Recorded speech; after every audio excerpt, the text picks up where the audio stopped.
রয়েছেন যারা বিএনপির একমাত্র যুগ্ম আহ্বায়ক সাবেক সক্রিয়তা জননেতা জনাব আলমগীর মাহমুদ আলম ভাই মঞ্চ ভূমিষ্ঠ রয়েছেন সদর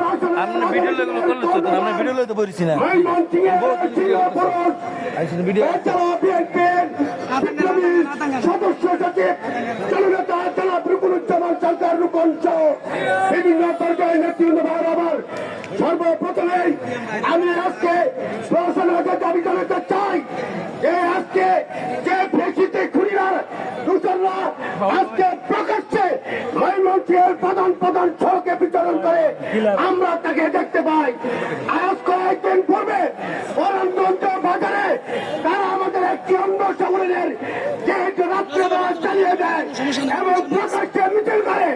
প্রশাসন কিছু বলে না, প্রশাসন জানে কারা এইসব অপকর্মে লিপ্ত রয়েছে, তাদেরকে সময় দিতে চাই। সেই সব দুষ্কৃতিকারীদের এই আওয়ামী ফ্যাসিস্টদের গ্রেপ্তার করে আইনের আওতায় আনতে হবে। ইচ্ছা করলে আমরা পরমগঞ্জে যেই সব ফ্যাসিস্ট মিছিল যারা প্রয়োগ করে ইচ্ছে করলে 24 ঘন্টার মধ্যে আমরা নিজেরাই ধরে নিয়ে হাত পা গুলো করে হাসপাতালে পাঠাতে পারি। আইন আমরা হাতে তুলে নিতে চাই না। আমরা আইনের প্রতি শ্রদ্ধাশীল। এই সরকারকে বিএনপি সহযোগিতা করছে, আমরা সহযোগিতা করতে চাই।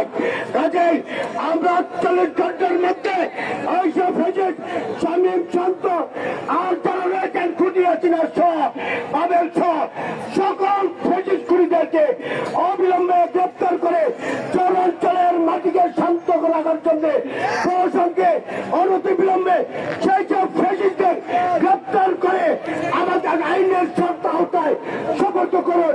অন্যথায় বিএনপি তার যথাযথ ব্যবস্থা করবে ইনশাআল্লাহ। আগামী দিনের আগামী দিনের রাজপথে আন্দোলন সংগ্রামে লড়াই দেখা হবে এই আহ্বান জানিয়ে আমি আমার বক্তব্য শেষ করছি। খোদাহাফেজ। বাংলাদেশ জিন্দাবাদ। শহীদ অমর হোক খালেদা জিয়া জিন্দাবাদ জিন্দাবাদ।